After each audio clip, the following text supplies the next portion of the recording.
Manchester City have been unbanned from the Champions League. What a day this is for Manchester City Football Club. All the fans must be in absolute elation at this news. It means not only will they get to see their club play Champions League football in 2021, but also they get to keep their players. A lot of players were considering leaving, the likes of Raheem Sterling, even maybe Mahrez.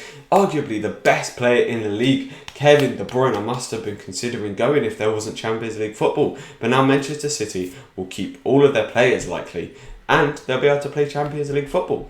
Well, what has happened? So in November 2018, Manchester City were allegedly accused of breaking UEFA's financial fair play rules. Basically, what they were accused of doing was inflating the value of a sponsorship deal so that they would break even according to UEFA's financial fair play rules. So effectively, they were misleading UEFA. UEFA found them guilty of this and therefore banned them for 2 years and imposed a almost €30 million fine. So what's happened since then? Well, in November last year, Manchester City appealed the decision and failed to overturn it then, and they have now recently tried again and succeeded.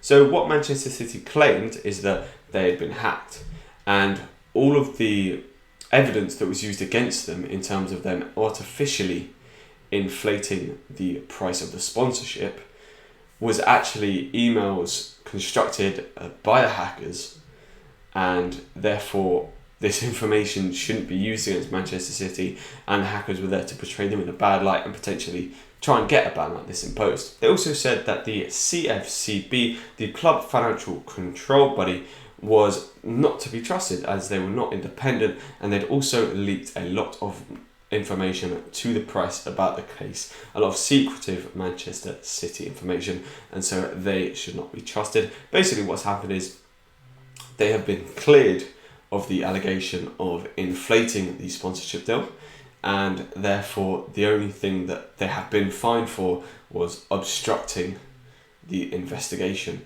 which has reduced their fine down to 8.9 million, which they can they can snap up like this. They can bish bash bosh that is done. The main thing for them was getting rid of that 2-year ban on Champions League football, which has been done. So they keep their players, and happy days for Manchester City. So what it really begs the question is there truly any integrity in the financial fair play rules? Obviously, Manchester City here have been found not guilty of breaking them.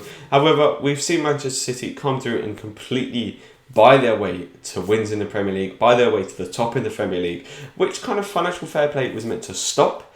And the fact that Manchester City have been able to sort of overrule this and only come away with a very minimal fine sort of paves the way for other clubs to be able to do a similar sort of thing. We've seen Newcastle with a potential takeover with owners who are allegedly 10 times richer than the Manchester City owners. So could they buy their way to success? We've seen Manchester United, obviously they are the most wealthy club in the Premier League, but they've bought their way to success now, and they pumped money. We've seen Manchester United, who've been pumping money into that club for years and years now, and we finally are starting to see them pay dividends. We see Chelsea buying plenty of players now that their ban has recently been lifted as well. I mean, it's just going to create a massive gap between the top teams and the lower teams, which kind of financial fair play is meant to stop from happening. So, is the integrity of financial fair play still there, especially when clubs are lower down in the league, clubs like Crystal Palace, potentially in breach of financial fair play because of player wages, and clubs like Manchester City are sort of getting away with it? It kind of begs the question, is it really actually, is financial play helping the bigger clubs and hindering the lower clubs, when actually in reality it's meant to help the lower clubs and hinder the top clubs from creating that massive gap that we can start to see create in the Premier League? And it really could take away the beautifulness of the Premier League, as the magic of it is that any team can beat any team. We saw Norwich beat Manchester City earlier on this season. Games like this are why the Premier League is potentially the best league in the world. But yeah, some very good news for Manchester City fans. If you have enjoyed this video, don't forget to leave a like and hit that subscribe button. I'll see you soon.